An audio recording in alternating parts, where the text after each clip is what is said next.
So let's hear about what lit the fire under. So then I moved Scott to Las Drewno's, Vegas. Yeah. And, I didn't know you were in Vegas for God forbid. I lived in Vegas for about 6 years, and I walked into Chinois, which is Wolfgang Puck's Asian restaurant that the original opened in 1981 and is still open today in Santa Monica. It is? Yes. Wow. So it's a testament to Wolf, and that restaurant's really amazing. I can't believe they got away with naming a restaurant Chinois.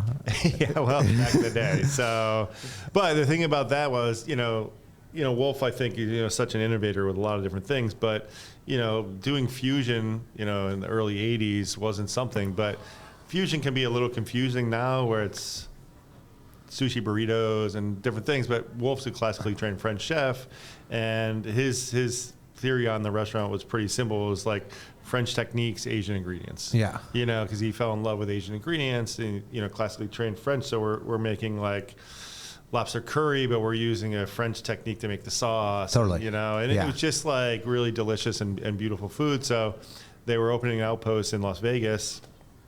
I moved there.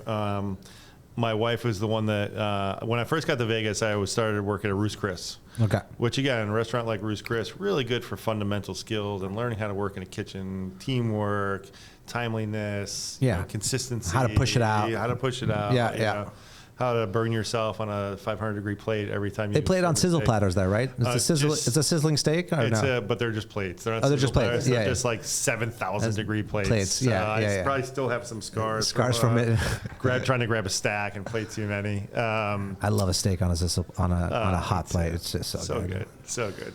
Yeah, so I was working there, and then Wolfgang was opening, and back then, again, to date myself, when you got a new job, you looked into classifieds. Yeah.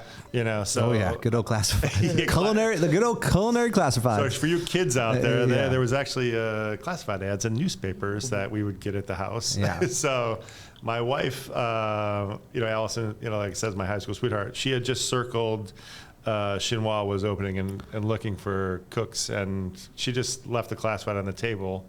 And then at night I got home from work. She's like, "Did you see what I left you?" I was like, "I don't have the chops to work there. It's like Wolfgang Puck, I'm like, I'm 21. I don't really have the skill set." And she's like, "You should just go apply." She was like kicking the baby bird out of the nest. Yeah. So I went and I applied and I got the job on the first day. And my first job was hot prep at Chinois, and hot prep made all the stocks, sauces, and family meal. The base of all the cuisine. Yeah, you were the foundation. The foundation. Yeah. So that was a really cool experience for me. But when I walked in that kitchen, it's like so many things I'd never been exposed to. That we take for granted today, because I think the world has really shrunk with Google, accessibility to travel. Like I didn't know what ginger was.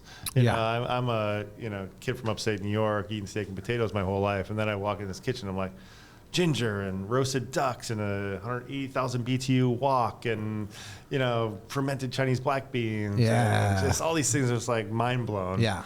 And immediately fell in love with it. Devoted my life, for the most part, to cooking. Chinese food is really my first passion to eat, to talk about, to cook, to it's always been my thing. So I just fell in love with there, and that was definitely the spark for me. Yeah. And I kind of quickly moved up the ranks there, and Did you get to develop a good relationship with Wolfgang at the point at Chinois, or was that later on? A little later on from that. Wolf obviously lives in LA, but would visit Chinois quite a bit. But there's a couple, I think, as we're on this path and we all have some mentors in our life, and there's a chef there, David Robbins, who still runs the Las Vegas Empire for Wolfgang. He kind of took me under his wing. And, like I said, I just dropped out of college, and I just wanted to cook, but I didn't really have the direction of what to do. But David, took an interest in me and taught me how to write menus and create dishes and depth of flavor. And I just have so many fond memories, like taught me how to break down a rabbit one day.